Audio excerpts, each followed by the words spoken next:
نحمده ونستعينه ونؤمن به ونتوكل عليه ونعوذ بالله من شرور أنفسنا ومن سيئات أعمالنا من يهده الله فلا مضل له ومن يضلل فلا هادي له وأشهد أن لا إله إلا الله وحده لا شريك له وأشهد أن محمدا عبده ورسوله أرسله بالهدى ودين الحق ليظهره على الدين كله ولو كره المشركون. اللهم صل على محمد وعلى آل محمد كما صليت على إبراهيم وعلى آل إبراهيم إنك حميد مجيد. اللهم بارك على محمد وعلى آل محمد كما باركت على إبراهيم وعلى آل إبراهيم إنك حميد مجيد. ثم بعد أوصيكم وإياي بتقوى الله يا أيها الذين آمنوا اتقوا الله حق تقاته ولا تموتن إلا وأنتم مسلمون. يا أيها الناس اتقوا ربكم الذي خلقكم من نفس واحدة وخلق منها زوجها وبث منهما رجالا كثيرا ونساء واتقوا الله الذي تساءلون به والأرحام إن الله كان عليكم رقيبا. أعوذ بالله من الشيطان الرجيم. بسم الله الرحمن الرحيم. قل إن كنتم تحبون الله فاتبعوني يحببكم الله ويغفر لكم ذنوبكم والله غفور رحيم. رب اشرح لي صدري ويسر لي أمري واحلل عقدة من لساني يفقهوا قولي. വളരെ സ്നേഹം നിറഞ്ഞ സത്യവിശ്വാസികളെ, വിശ്വാസികളെ, അല്ലാഹുവിൻ്റെ വിധിവിലക്കുകൾ ജീവിതത്തിൻ്റെ മുഴുവൻ മേഖലയിലും പാലിച്ചുകൊണ്ട് യഥാർത്ഥ വിശ്വാസികളായി ജീവിതം മുന്നോട്ട് കൊണ്ടുപോകണേ എന്ന് ആദ്യമായി എന്നോടും തുടർന്ന് നിങ്ങൾ ഓരോരുത്തരോടും വസിയത്ത് ചെയ്യുകയാണ്, ഉപദേശിക്കുകയാണ്. പടച്ചറപ്പ് നാം മേഖലയിലും അനുഗ്രഹിക്കുമാറാകട്ടെ. സഹോദരങ്ങളെ, ഒരു മനുഷ്യൻ കുറച്ചൊക്കെ വിവരവും വിദ്യാഭ്യാസമുള്ള ഒരാളാണ്. അയാളുടെ പഠനത്തിൻ്റെ ഭാഗമായി ഒരു സംഗതി കണ്ടെത്തുകയാണ് എന്ന് കരുതുക. കണ്ടെത്തിയത് അയാൾ പഠിച്ച് എത്തുന്നൊരു വേളയിൽ അയാൾക്ക് ബോധ്യപ്പെടുകയാണ് ഈ ലോകത്തിന് അല്ലെങ്കിൽ ഈ ഒരു പ്രപഞ്ചത്തിന് ഒരു സൃഷ്ടാവ് ആവശ്യമാണ് എന്ന കാര്യം. അങ്ങനെ പറഞ്ഞു വെച്ച പല ശാസ്ത്രജ്ഞന്മാരെയും നമുക്ക് കാണാൻ സാധിക്കും. ഈ ലോകത്തിന് ഒരു സൃഷ്ടാവില്ല എന്ന് പറയാൻ എനിക്ക് സാധിക്കുന്നില്ല എന്ന് വരെ പറഞ്ഞു വെച്ച അതിപ്രശസ്തരായിട്ടുള്ള ശാസ്ത്രജ്ഞരൊക്കെ നമുക്ക് കാണാൻ സാധിക്കും. പക്ഷെ അങ്ങനെ ഒരാൾ വിശ്വസിച്ചു എന്ന് കരുതുക, അയാൾക്ക് ഉറപ്പായി അയാളുടെ പഠനത്തിലൂടെ അയാൾ സ്വയം കണ്ടെത്തിയ ഒരു സംഗതിയാണ് ഒരു സൃഷ്ടാവ് ഈ ഒരു പ്രപഞ്ചത്തിന് ആവശ്യമാണ്, ഒരാളില്ലാതെ ഈ കാണുന്നതൊന്നും ഈ ലോകത്ത് ഉണ്ടാക്കിയെടുക്കാൻ സാധിക്കില്ല എന്നൊരു മനുഷ്യൻ കണ്ടെത്തിയാൽ ഇസ്ലാമികപരമായിട്ട് അയാളുടെ വിധി എന്തായിരിക്കും? ഞാൻ പറഞ്ഞു വന്നത്, അയാളെ നമുക്ക് ഒരു മുസ്ലിം എന്ന ഗണത്തിലേക്ക് ഉൾക്കൊള്ളിക്കാൻ സാധിക്കും. നമ്മൾ അതിനെക്കുറിച്ച് ഇങ്ങനെ ഇസ്ലാമികപരമായിട്ട് ആലോചിക്കുന്ന വേളയിൽ അയാളെ നമുക്കൊരിക്കലും മുസ്ലിം എന്ന് നമുക്ക് പറയാൻ സാധിക്കില്ല. അതുകൊണ്ടാണ് ഇപ്പോൾ ഇന്നൊക്കെ പ്രചാരത്തിൽ വളരെയധികം പ്രചരിപ്പിച്ചുകൊണ്ടിരിക്കുന്ന ഒരു സംഗതിയാണ് ഈ സർവമത സത്യവാദമൊക്കെ. കാരണം അവർ വിശ്വസിക്കുന്നത് ലോകത്തിനൊരു സൃഷ്ടാവ് ഉണ്ട് എന്നും, പക്ഷെ ഏതെങ്കിലുമൊക്കെ ഒരു മതത്തിൽ വിശ്വസിച്ച് അതിലൂടെയുള്ള ആരാധനാകർമ്മങ്ങളൊക്കെ ആയിട്ട് അങ്ങനെ മുന്നോട്ട് പോയി കഴിഞ്ഞാൽ അത് തന്നെ മതി എന്ന് പറയുന്ന ഒരു രീതിയിലേക്കൊക്കെ എന്ത് ചെയ്തിട്ടുണ്ട്, അവർ എത്തിയിട്ടുണ്ട്. പക്ഷെ ഇസ്ലാമികപരമായി നമ്മൾ നോക്കിക്കാണുമ്പോൾ അതൊരു തെറ്റ് തന്നെയാണ്. കാരണം ഷഹാദത്ത് ഉച്ചരിക്കുകയും അത് ജീവിതത്തിൽ പുലർത്തുകയും ചെയ്യുന്ന ആളുകൾ മാത്രമേയാണ് നമുക്ക് മുസ്ലിം എന്ന് പറയാൻ സാധിക്കുള്ളൂ. രണ്ട് കാര്യങ്ങളാണല്ലോ ഷഹാദത്തിൽ ഉൾക്കൊള്ളുന്നത്. ഒന്ന്, അശ്ഹദു അല്ലാ ഇലാഹ ഇല്ലല്ലാഹ്, അല്ലാഹു അല്ലാതെ ഒരു ആരാധ്യൻ ഇല്ല എന്നാണ് ഒന്നാമത്തെ വചനം.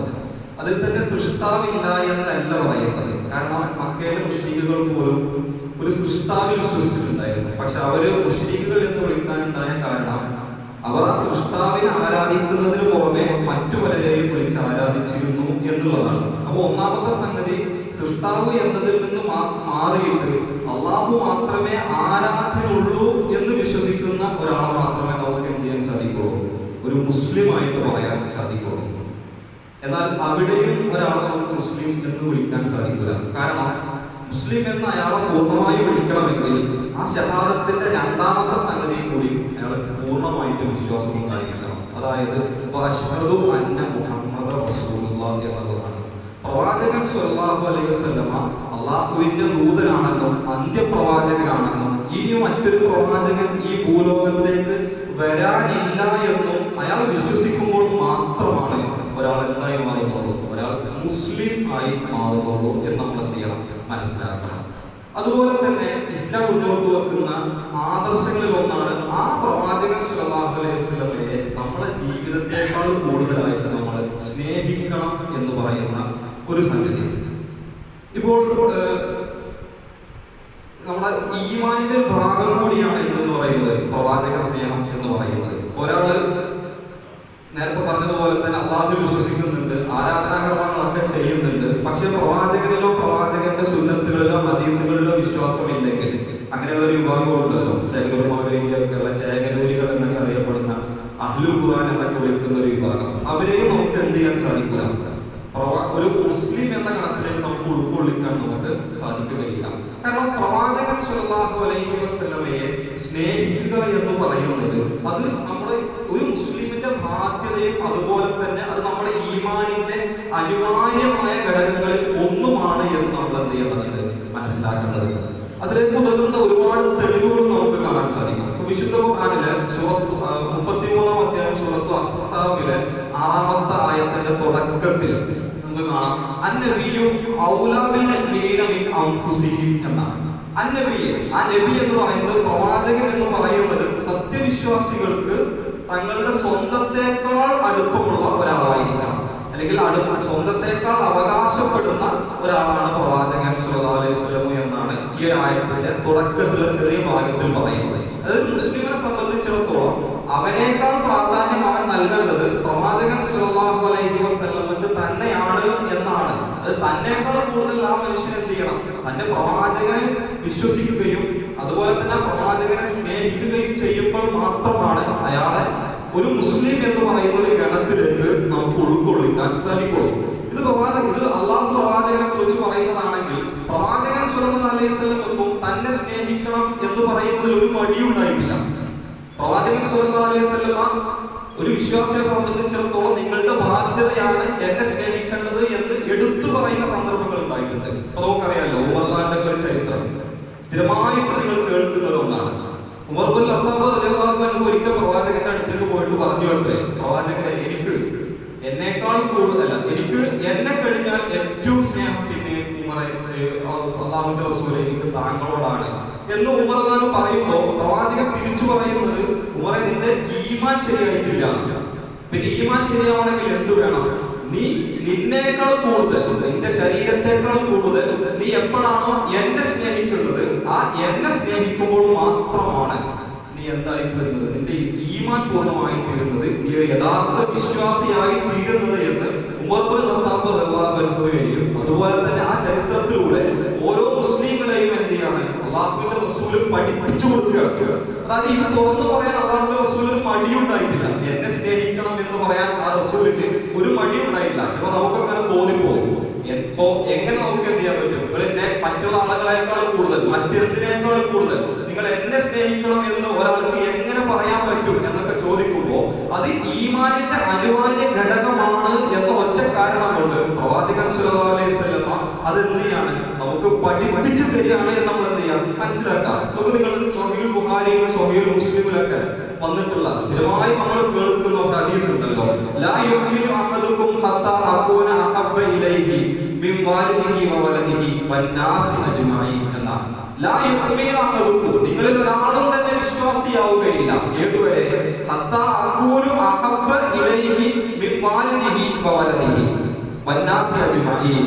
അതായത് തന്റെ പിതാവിനേക്കാളും തന്റെ മക്കളെക്കാളും അതുപോലെ തന്നെ തന്റെ സമ്പത്തിനേക്കാളും മറ്റുള്ള എല്ലാ മനുഷ്യരെക്കാളും താൻ പ്രിയപ്പെട്ടത്, അത് പ്രവാചകൻ സ്വല്ലല്ലാഹു അലൈഹി വസല്ലം ഒരു മനുഷ്യന് പ്രിയപ്പെട്ടതാകുന്നത് വരെ, അല്ലെങ്കിൽ ആ പ്രവാചകൻ സ്വല്ലല്ലാഹു അലൈഹി വസല്ലമെ ഒരാൾ സ്നേഹിക്കുന്നത് വരെ എന്ത് ചെയ്യുകയില്ല, ഒരു ആളും മുസ്ലിം ആയി തീരുകയില്ല എന്നാണ് സ്വഹീഹുൽ ബുഖാരിയും സ്വഹീഹുൽ മുസ്ലിം റിപ്പോർട്ട് ചെയ്യുന്ന മുത്തഫഖ് അലൈഹിയായി സ്വഹീഹായി വന്നിട്ടുള്ള ഒരു ഹദീസിലൂടെ നമുക്ക് എന്ത് ചെയ്യാൻ സാധിക്കുന്നത്, വായിച്ചെടുക്കാൻ സാധിക്കുന്നത്.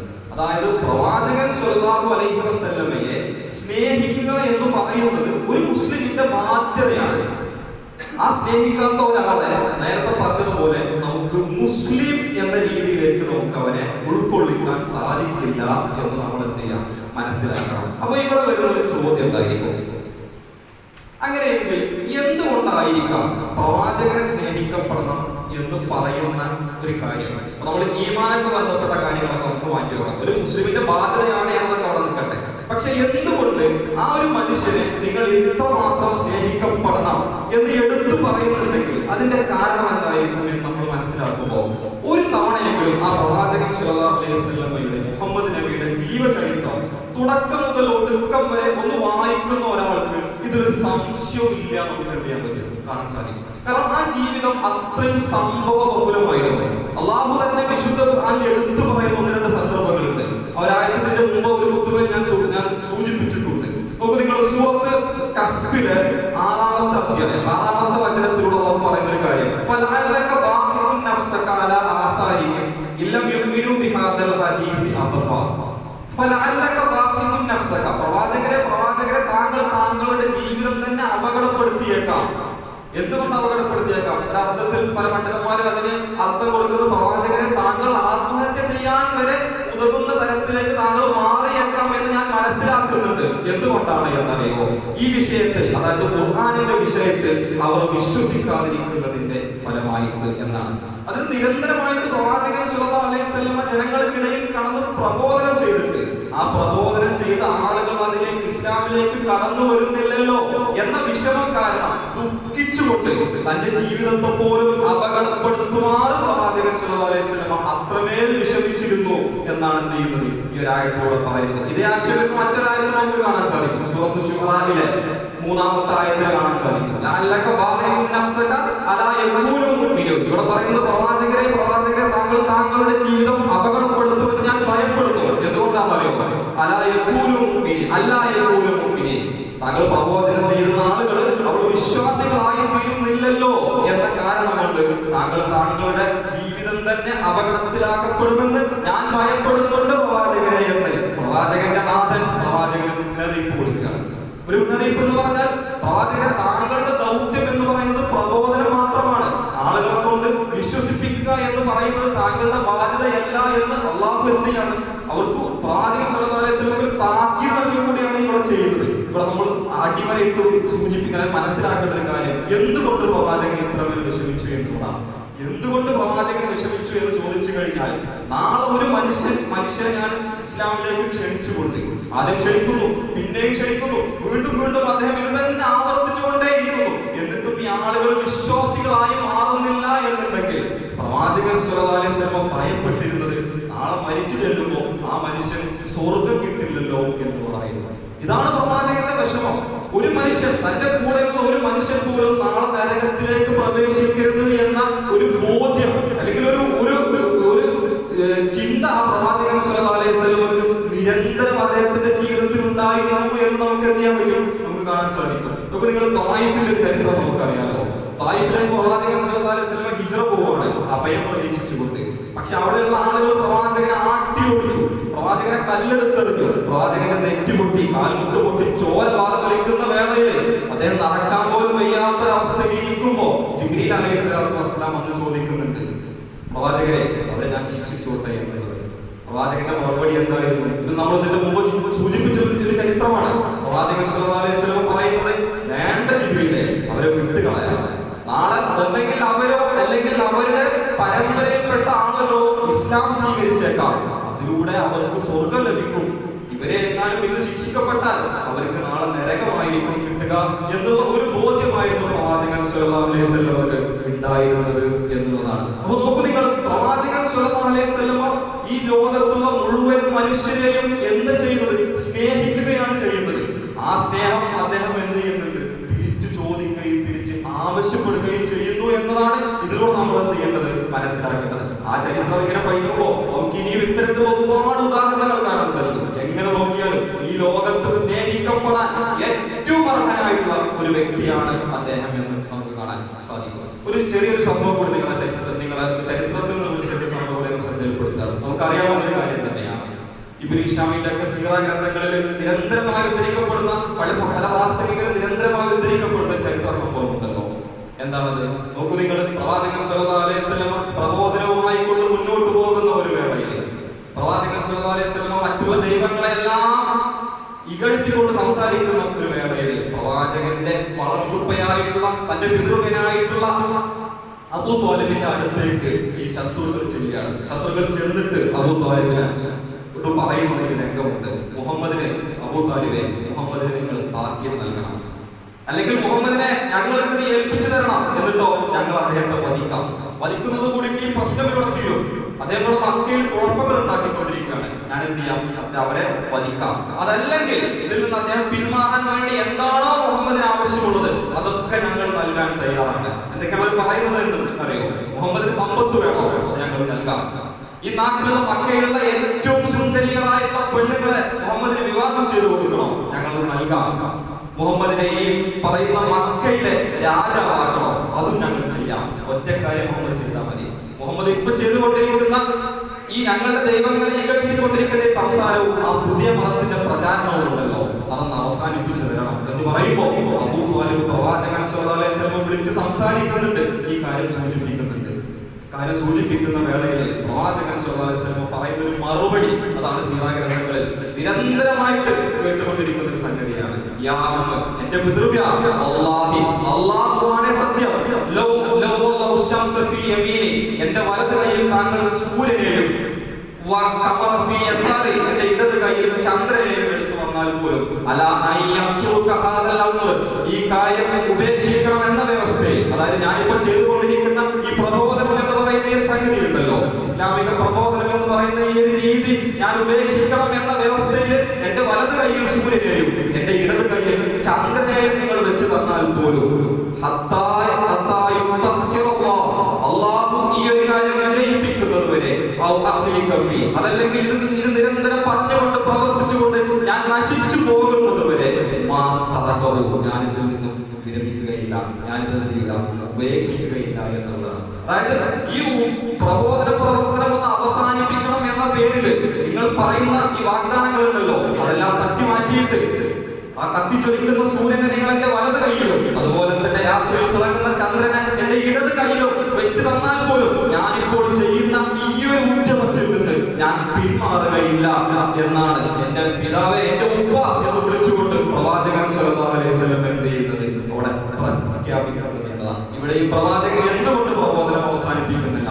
ചോദ്യത്തിന്റെ ഉത്തരം ഒന്നേ ഉള്ളൂ. കാരണം ഒരു മനുഷ്യനും തന്റെ പ്രബോധനത്തിന്റെ ഫലമായിക്കൊണ്ട് ഇസ്ലാം സ്വീകരിക്കാത്തൊരവസ്ഥയിലേക്കും നാളെ നരകത്തിലേക്കും എത്തുന്നതിനെ പ്രവാചകൻ സ്വല്ലല്ലാഹു അലൈഹി വസല്ലം ഇഷ്ടപ്പെടുന്നില്ല എന്ന് തന്നെയാണ് ഇതിനുള്ള കാരണം. അതുകൊണ്ടാണ് ലോജിക്കലി നമ്മളൊന്ന് ആലോചിച്ചു കഴിഞ്ഞാൽ ആ മനുഷ്യനാണ് ഇന്ന് ലോകത്ത് സ്നേഹിക്കപ്പെടാൻ ഏറ്റവും അർഹനായിട്ടുള്ള ഒരു വ്യക്തി എന്ന് നമുക്ക് കാണാൻ സാധിക്കും. അങ്ങനെയെങ്കിൽ നമുക്ക് രണ്ടാമത്തെ ചോദ്യം ഉണ്ടല്ലോ, ആ പ്രവാചകൻ സ്വല്ലല്ലാഹു അലൈഹി വസല്ലമയെ നമ്മൾ എങ്ങനെയാണ് സ്നേഹിക്കേണ്ടത്?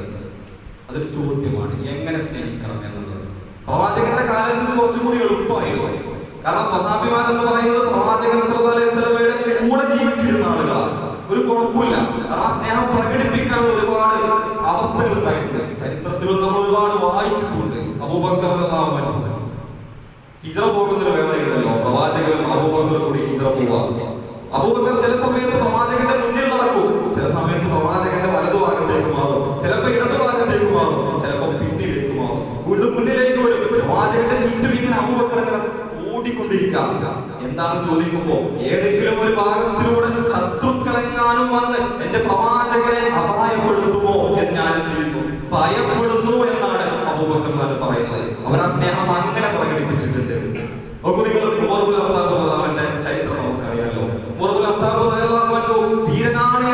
ചരിത്രം അടിവരയിട്ട് പറയുമ്പോഴും ആ ഒരു വാർത്ത കേൾക്കുമ്പോൾ പ്രവാചകൻ സല്ലല്ലാഹു അലൈഹി വസല്ലമയുടെ വഫാത്തായി എന്ന് പറയുന്ന ഒരു വാർത്ത ഉമർ ചെവിയിലേക്ക് എത്തുമ്പോൾ പരിസരബോധം മറന്നുകൊണ്ട് കരുത്തനായ ധീരനായ മുൻകോപക്കാരനായ ഉമർ എന്ത് ചെയ്യുന്നു? പരിസരബോധം മറന്നുകൊണ്ട് പെരുമാറുന്ന ഒരു ചരിത്രം നമുക്ക് കാണാൻ സാധിക്കും. അരയിരിക്കുന്ന വാൾ അദ്ദേഹം ഊരിയെടുത്തു. എന്റെ പ്രവാചകനെങ്ങാനും മരണപ്പെട്ടു എന്ന് പറയുന്നവരുടെ തല ഞാൻ എടുക്കും എന്നാണ് അവിടെ പറയുന്നത്.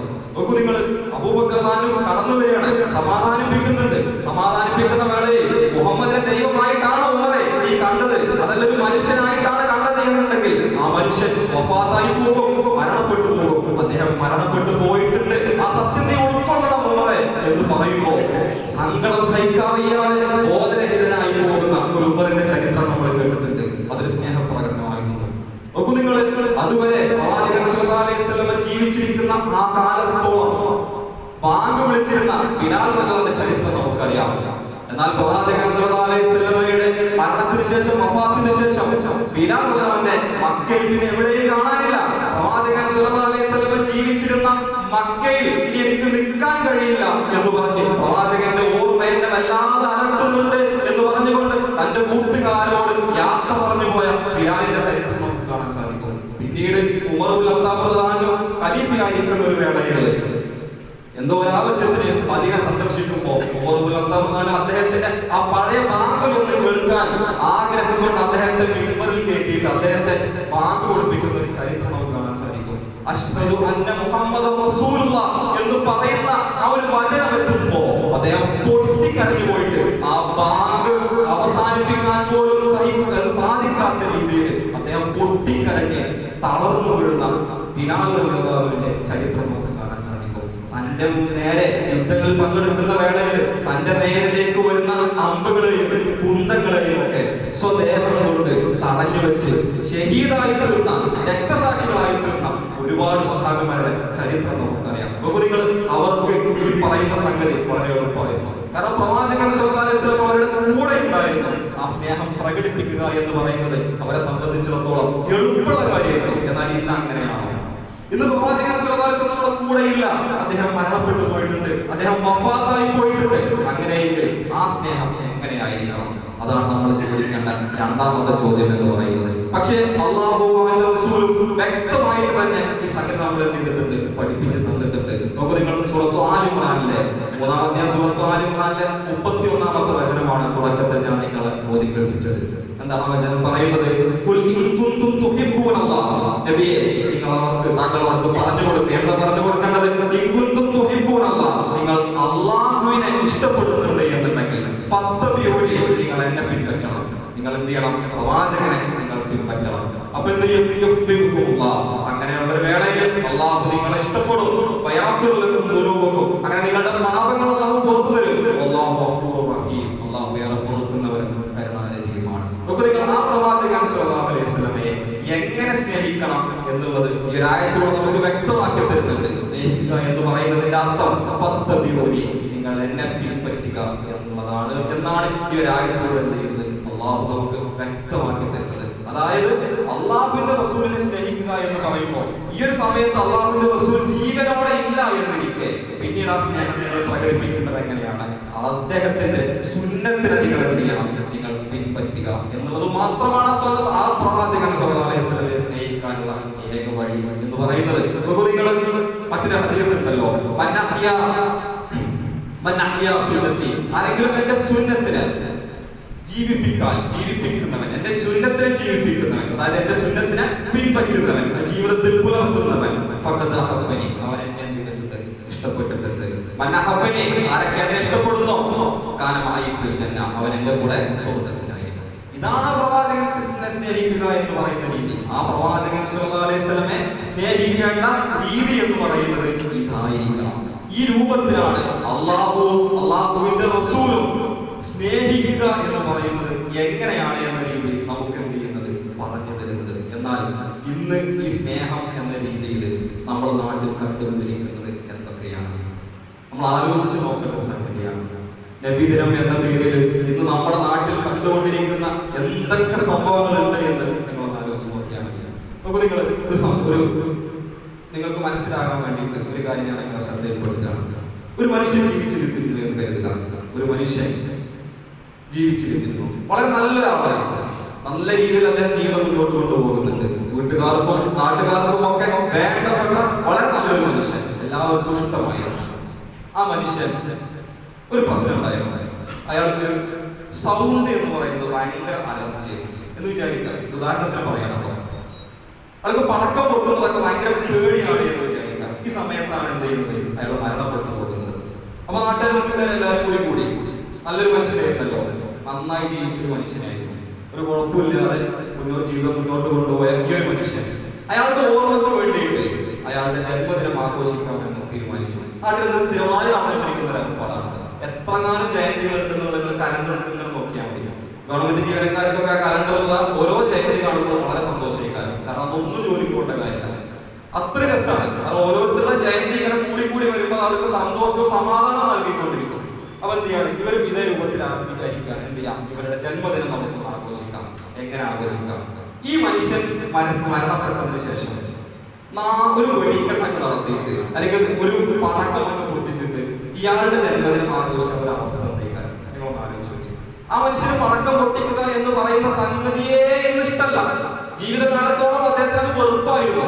എന്നിട്ട് മരണശേഷം ആ ഒരു മനുഷ്യന്റെ മരണശേഷം അയാളുടെ ജന്മദിനം ആഘോഷിക്കുന്നത് ഈ രൂപത്തിൽ പടക്കം പൊട്ടിച്ചിട്ട് ആഘോഷിച്ചാൽ അത് ആ മനുഷ്യനോടുള്ള ആദരമാണോ, അതല്ല ആ മനുഷ്യനോടുള്ള ഇകഴ്ത്തലാണോ എന്ന് നമ്മൾ എന്ത് ചെയ്താൽ മതി, ഒന്ന് ആലോചിച്ച് നോക്കിയാൽ മതി. ഇതല്ലേ ഇന്ന് നടന്നുകൊണ്ടിരിക്കുന്നത്. പ്രവാചകൻ സ്വല്ലല്ലാഹു അലൈഹി വസല്ലമയോടുള്ള സ്നേഹ പ്രകടനമാണ് എന്ന പേരിൽ ഇത് നടന്നുകൊണ്ടിരിക്കുന്ന സംഗതികളും ഏകദേശം ഇതേ രൂപത്തിലൊക്കെ തന്നെ ഉള്ളതല്ലേ. ഒന്നാമത് ആലോചിച്ച് നോക്കൂ നിങ്ങൾ. പ്രവാചകൻ സ്വല്ലല്ലാഹു അലൈഹി വസല്ലമയുടെ ജന്മദിനം ആഘോഷിക്കാൻ പ്രവാചകൻ സ്വല്ലല്ലാഹു അലൈഹി വസല്ലമ എവിടെയെങ്കിലും പറഞ്ഞതായിട്ട് സ്വഹീഹായിട്ട് പോട്ടെ, ലഈഫായിട്ടുള്ള ഒരു ഹദീസെങ്കിലും നമ്മുടെ മുമ്പിലുണ്ടോ? ഇല്ലല്ലോ. അങ്ങനെ ഒരു സംഗതിയെ പറഞ്ഞിട്ടില്ല. അത് എത്രത്തോളം നിസ്സാരമായ കാര്യമാണ് എന്ന് ചോദിച്ചു കഴിഞ്ഞാൽ നമുക്ക് നിങ്ങൾ ഇസ്ലാമിൽ ഏറ്റവും പ്രധാനപ്പെട്ട ഒരു സംഗതി നടക്കുന്നത് ഉമറുൽ ഖത്താബ് കാലഘട്ടത്തിൽ നമുക്ക് ഇസ്ലാമികപരമായിട്ട് അറബി ഹിജ്റ കലണ്ടർ ഒരു വർഷം നമ്മൾ എന്ത് ചെയ്യണം, കണക്കാക്കണം എന്നൊരു ചർച്ച വരികയാണ്. അതായത് അന്ന് മാസങ്ങൾ ഇങ്ങനെ കണക്കാക്കി പോയിരുന്നു എന്നതല്ലാതെ നമ്മുടെ ഗ്രിഗോറിയൻ കലണ്ടർ കണക്കാക്കുന്ന പോലെ വർഷം എണ്ണുന്ന ഒരു രീതി ഉണ്ടായിരുന്നില്ല. അപ്പൊ വർഷം എണ്ണുന്ന ഒരു രീതി മുസ്ലിങ്ങൾക്കും വേണം എന്ന രീതി സ്വീകരിക്കുന്ന ഒരു വേളയിൽ അല്ലെങ്കിൽ അതിനെ കുറിച്ച് ചർച്ച നടക്കുന്ന സമയത്ത് പല കാര്യങ്ങളൊക്കെ മുന്നിലേക്ക് വന്നു പോയിട്ടുണ്ടാവില്ലേ അല്ലെ? അവര് ആലോചിച്ചിട്ടുണ്ടാവില്ലേ, പ്രവാചകൻ ജനിച്ചൊരു ദിവസം നമുക്ക് എടുക്കാമെന്ന് ആലോചിച്ചിട്ടുണ്ടാവുമല്ലോ. നമുക്ക് നിങ്ങൾ പ്രവാചകൻ നുബുവത്ത് കിട്ടിയ ഒരു ദിവസം ഉണ്ടല്ലോ, അത് മുതൽ എണ്ണി തുടങ്ങാമെന്ന് ആലോചിച്ചിട്ടുണ്ടാവില്ലേ? ബദർ എന്ന് പറഞ്ഞ യുദ്ധം കഴിഞ്ഞു പോയിട്ടുണ്ടല്ലോ, അത് മുതൽ എണ്ണി തുടങ്ങാമെന്ന് അവർ ആലോചിച്ചിട്ടുണ്ടായിരുന്നില്ലേ? നോക്കൂ നിങ്ങൾ, ഉഹുദ് കഴിഞ്ഞിട്ടുണ്ടല്ലോ, അത് മുതൽ നമുക്ക് വർഷം കണക്കാക്കാം എന്നവർ ആലോചിച്ചിട്ടുണ്ടായിരുന്നില്ലേ? നമ്മളിങ്ങനെ ആലോചിക്കുമ്പോ ഇപ്പോ ഗ്രിഗോറിയൻ കലണ്ടർ എന്ന് പറയുന്നത് ജനുവരി ഫെബ്രുവരി എന്നൊക്കെ പറയുന്നത് ആരംഭിക്കുന്നത് എന്തുമായി ബന്ധപ്പെട്ടിട്ടാണ്? യേശു ക്രിസ്തുവിന്റെ ജന്മവുമായി ബന്ധപ്പെട്ടാണ് ആ കലണ്ടർ നിലനിൽക്കുന്നത്. അദ്ദേഹത്തിന്റെ ജനനത്തിന് ശേഷം 2026 വർഷമായി എന്നാണ് ഓരോ വർഷവും ഇങ്ങനെ കഴിയുമ്പോൾ നമ്മൾ മനസ്സിലാക്കുന്നത്. പക്ഷേ ഈ പ്രവാചകൻ സ്വല്ലല്ലാഹു അലൈഹി വസല്ലമയുടെ ജന്മദിനത്തിന് ഇത്രമേൽ പ്രാധാന്യം ഉണ്ടായിരുന്നു എന്നുണ്ടെങ്കിൽ ഇവര് കലണ്ടർ കണക്കാക്കുമ്പോൾ ആ പ്രവാചകൻ സ്വല്ലല്ലാഹു അലൈഹി വസല്ലമയുടെ ജന്മദിനം മുതൽ എടുക്കണ്ടേ? എടുത്തോ? ഇല്ലല്ലോ. അതിനേക്കാൾ പ്രാധാന്യം ഇവർ കൊടുത്തത് എന്തിനായിരുന്നു? അവർ കൊടുത്തത് ഹിജ്റക്കായിരുന്നു. ഹിജ്റക്കാണ് ഒരു പ്രധാനപ്പെട്ട ഒരു ദിവസമായിട്ട് കണക്കാക്കുന്നത് ഹിജ്റയാണ്. ആ ഹിജ്റ മുതലാണ് എന്ത് ചെയ്യുന്നത്, പിന്നീട് ഇങ്ങോട്ട് അവരെ എണ്ണി തുടങ്ങുന്നത്. ആ പ്രവാചകൻ സ്വല്ലല്ലാഹു അലൈഹി വസല്ലമയുടെ ജന്മദിനത്തിന് യാതൊരു തരത്തിലുള്ള പ്രാധാന്യവും ആ സ്വഹാബിമാരെ കൽപ്പിച്ചിട്ടില്ല. അതന്നെയാണ് അതിന്റെ ചരിത്രം. ഒരു സ്വഹാബിമാരും അദ്ദേഹത്തിന്റെ ജന്മദിനം ഒരു തരത്തിലുള്ള ഒരു പ്രാധാന്യം എന്ത് ചെയ്തിട്ടില്ല, കൽപ്പിച്ചിട്ടില്ല എന്നതാണ്. പിന്നീട് എങ്ങനെയൊക്കെയോ ഇത് ഇസ്ലാമിലേക്ക് കടന്നു വന്നു. അതൊരു വലിയൊരു ആഘോഷമായിട്ട് മാറി. അവരാഘോഷമായി മാറി എന്ന് മാത്രമല്ല അതിലേറെ പുണ്യം കൽപ്പിച്ചുകൊണ്ട് അത് വളരെ നല്ല രീതിയിൽ അത് ആഘോഷിച്ചുകൊണ്ടിരിക്കുകയാണ് എന്നുള്ളതാണ്. അപ്പോ ഈ ഒരു ആഘോഷത്തെ എങ്ങനെയായിരിക്കും പ്രവാചകൻ സ്വല്ലല്ലാഹു അലൈഹി വസല്ലം നോക്കി കാണുന്നുണ്ടാവുക? പ്രവാചകൻ സ്വല്ലല്ലാഹു അലൈഹി വസല്ലം പറയുന്ന ഒരു ഹദീസ് ഉണ്ടല്ലോ, സ്വഹീഹ് മുസ്ലിം റിപ്പോർട്ട് ചെയ്യുന്ന, സ്വഹീഹ് ബുഖാരിയിലൊക്കെ വന്നിട്ടുള്ള ആയിഷ റളിയല്ലാഹു അൻഹ റിപ്പോർട്ട് ചെയ്യുന്ന ഒരു ഹദീസ് ഉണ്ട്. മൻ അഹ്ദസ ഫീ അംരിനാ ഹാദാ മാ ലൈസ ഫീഹി ഫഹുവ റദ്ദ്. നമ്മുടെ ഈ കാര്യത്തിൽ, അതായത് നമ്മുടെ ഈ കാര്യത്തിൽ എന്ന് പറഞ്ഞു കഴിഞ്ഞാൽ നമ്മുടെ ഈ ദീനിലെ ഇസ്ലാമിലെ അതിൽ പെടാത്ത എന്തെങ്കിലും ഒരു കാര്യം ഒരാൾ ഉണ്ടാക്കിയെടുത്താൽ അതെന്ത് ചെയ്യേണ്ടതാണ്, തള്ളപ്പെടേണ്ടതാണ്. ഇതാണ് പ്രവാചകൻ സ്വല്ലല്ലാഹു അലൈഹി വസല്ലമയുടെ വാദം എന്ന് പറയുന്നത്. അത് ഇസ്ലാമിൽ ഇല്ലാത്തൊരു കാര്യം പ്രവാചകൻ സ്വല്ലല്ലാഹു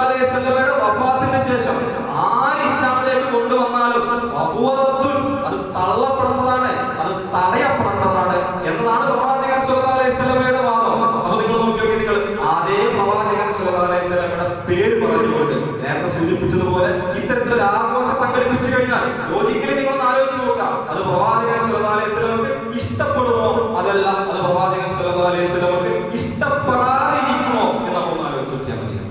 അപ്പൊ ഇത്തരത്തിലുള്ള കാര്യങ്ങളുമായിട്ട് ഇന്നത്തെ നമ്മുടെ സമൂഹം മുന്നോട്ട് പോയിക്കൊണ്ടിരിക്കുകയാണ്. ഇത്തരത്തിലുള്ള അനാചാരങ്ങളിൽ നിന്ന് പടച്ചവർക്ക് നാം ഏവരെയും രക്ഷിക്കുമാറാകട്ടെ.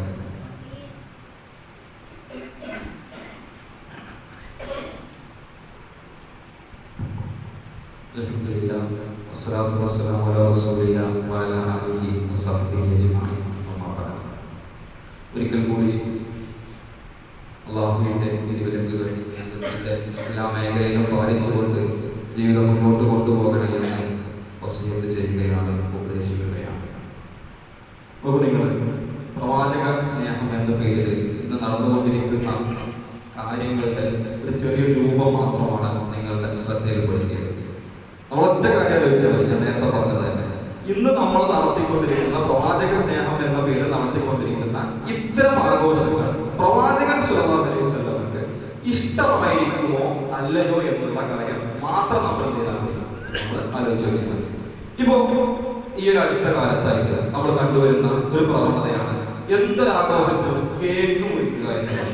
നമ്മുടെ വീടുകളിലൊക്കെ ഉണ്ടാവും കേക്ക് മുറിച്ച് കുട്ടികളുടെ ബർത്ത്ഡേ ആഘോഷിക്കുക.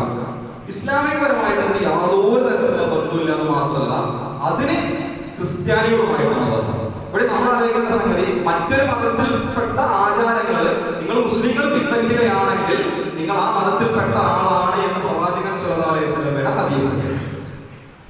ഈ ബർത്ത്ഡേ എന്ന് പറയുന്നത് കേക്ക് മുറിച്ചുകൊണ്ട് ആഘോഷിക്കാത്ത വീടുകളിൽ നിന്ന് അപൂർവമാണ്. പോട്ടെ, അത് വെക്കാം. പക്ഷെ ഇതേ പ്രവാചകൻ സല്ലല്ലാഹു അലൈഹി വസല്ലമയുടെ ബർത്ത്ഡേ, ഹാപ്പി ബർത്ത്ഡേ മുഹമ്മദ് നബി എന്ന് പറഞ്ഞ് കേക്ക് കട്ട് ചെയ്തിട്ട് ആഘോഷിക്കുന്ന വീഡിയോകൾ ഇന്ന് സോഷ്യൽ മീഡിയയിൽ വ്യാപകമാണ്.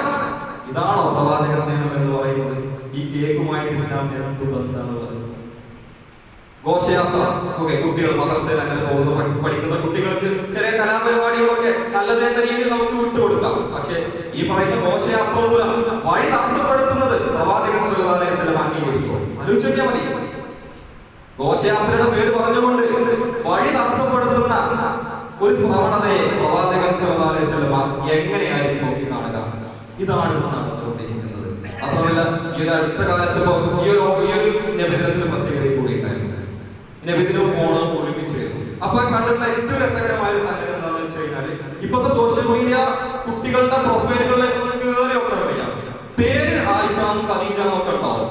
ഫുള്ള് ഉണ്ടാവില്ല, ആയിഷു ഖദീജു എന്നൊക്കെ ഉണ്ടാവും. കയറി ഒക്കെ കഴിഞ്ഞാൽ ആയിഷയും ഖദീജയും ഉമ്മുകുൽസുമായിട്ട് ഒരു ബന്ധം ഉണ്ടാവില്ല. ഇപ്പൊ മേക്ക് ഓവർ വീഡിയോയുടെ കാലം. മേക്ക് ഓവർ വീഡിയോ ഇത് കണ്ടിട്ടുണ്ടാവും. കണ്ണാടിന്റെ മുമ്പിൽ നിന്നിട്ട് ഇങ്ങനെ മേക്കപ്പ് ഒക്കെ ഇടുന്ന നല്ല രസകരമായ ഇഷ്ടംപോലെ വീഡിയോകൾ ഇങ്ങനെ കാണും. ഇന്നലെ കണ്ട രസകരമായ ഒരു വീഡിയോ ഓണത്തിന്റെ മേക്ക് ഓവറാണ്. ഒരു മുസ്ലിം പ്രൊഫൈലാണ്. ഒരു പെൺകുട്ടി നല്ല സാരിയൊക്കെ എടുത്ത് ഒരു പൊട്ടൊക്കെ കുത്തിയിട്ട് കോളേജിലേക്ക് പോവാണ്. അതേ വീഡിയോ ഒന്ന് മുകളിലേക്ക് നോക്കിയപ്പോ തൊട്ടടുത്ത വീഡിയോ വന്നിട്ടുണ്ട് നബിദിനത്തിന്റെ മേക്ക് ഓവർ. അപ്പൊ പിന്നെ പൊട്ടും അതുപോലെ സാരിയൊക്കെ മാറി. പിന്നെ പർദ്ദ കയറി തട്ടം കുത്തി എങ്ങോട്ട് പോവാണ്? നബിദിന പ്രാഗിലേക്ക് പോവാണ്. ഇതാണോ ഇസ്ലാം പഠിപ്പിച്ച രീതി? നമുക്ക് ആലോചിച്ചാൽ ഇതാണോ? ഇവിടെ ഓണവും നബിദിനവും നമ്മൾ എന്ത് വ്യത്യാസമാണ് ഉള്ളതെന്നുള്ളതാണ് നമ്മൾ ചോദിക്കേണ്ട ചോദ്യം. ഓണത്തിന് എന്തൊക്കെ കലാപരിപാടികൾ നടത്തുന്നുണ്ടോ അതൊക്കെ നബിദിനത്തിലുണ്ട്. ഈ ഒരു അവസ്ഥയിലേക്ക് ഇത് പോയിക്കൊണ്ടിരിക്കുകയാണ്. ഇത് ഏതുവരെ പോകുമെന്ന് ചോദിച്ചു കഴിഞ്ഞാൽ നേർച്ചയുടെ അവസ്ഥയിലേക്ക് എത്തും. ഞാൻ വളരെ ബോധത്തോടു കൂടിയാണ് പറഞ്ഞത്. നേർച്ചയുടെ അവസ്ഥയിലേക്ക് എത്തും. ഇപ്പൊ നേർച്ചയുടെ അവസ്ഥ വളരെ പുണ്യകരമായ ഒരു പ്രവണതയാണ് എന്ന് പ്രചരിപ്പിച്ചുകൊണ്ട് സകല നാട്ടിലും കവറുകൾ മക്കുപറകൾ കെട്ടിപ്പൊക്കിയിട്ട് അല്ലെ ഇവർ ആഘോഷം സംഘടിപ്പിച്ചു. ഇന്ന് ആഘോഷത്തിന്റെ അവസ്ഥ എന്താണ്? ഇന്ന് ആഘോഷം സംഘടിപ്പിച്ച കുടുംബവുമായിട്ട് അതിന് എന്തെങ്കിലും ബന്ധമുണ്ടോ? അവർക്ക് നിൽക്കുന്ന പള്ളികളുമായിട്ട് അതിന് എന്തെങ്കിലും ബന്ധമുണ്ടോ? അതൊക്കെ പോയിട്ട് എങ്ങോട്ട് എത്തിയിട്ടുണ്ട്? നേർച്ച കമ്മിറ്റികളിലേക്കും രാഷ്ട്രീയ പാർട്ടികൾ കൈകാര്യം ചെയ്യുന്നിടത്തേക്കും അത് എത്തിയിട്ടുണ്ട്. ആ ഒരു അവസ്ഥയിലേക്ക് ഇന്ന് നബിദിനവും പോയിക്കൊണ്ടിരിക്കുകയാണ്. നബിദിനമൊക്കെ കുറച്ചു കാലം കഴിഞ്ഞാൽ പള്ളി കമ്മിറ്റി എന്നൊക്കെ വിടും, മദ്രസ കമ്മിറ്റി എന്നൊക്കെ വിടും. ഇത്തരത്തിലുള്ള നബിദിന ആഘോഷ കമ്മിറ്റികൾ രംഗത്ത് വരും. അവര് ഇസ്ലാമിൽ നടക്കാത്ത പലതരത്തിലുള്ള ആഘോഷങ്ങളുമായിട്ട് മുന്നോട്ട് പോകും. അങ്ങനെ മുന്നോട്ട് പോകുമ്പോൾ പള്ളിയിൽ നിന്ന് നോട്ടീസ് അച്ചടിക്കും. പള്ളിയിലെ ഖതീബ് അന്നത്തെ വെള്ളിയാഴ്ച കുത്തുബയില് അല്ലെങ്കിൽ കുത്തുബക്ക് മുമ്പുള്ള തറപ്രസംഗത്തിലോ പറയും, നാട്ടിൽ നടക്കുന്ന ഇത്തരം ആഘോഷങ്ങൾക്ക് ഇസ്ലാമുമായിട്ടൊരു ബന്ധമില്ല. ഈ ഒരു ബന്ധമില്ല എന്ന് അന്ന് പറഞ്ഞതുകൊണ്ട് ഇവർ തുടങ്ങി വെച്ച ഈ പാപത്തിന്റെ കറയിൽ നിന്ന്, പാപഭാരത്തിൽ നിന്ന് ഇവർക്ക് രക്ഷപ്പെടാൻ സാധിക്കുമെന്ന് നമുക്ക് ആർക്കെങ്കിലും പറയാൻ പറ്റുമോ?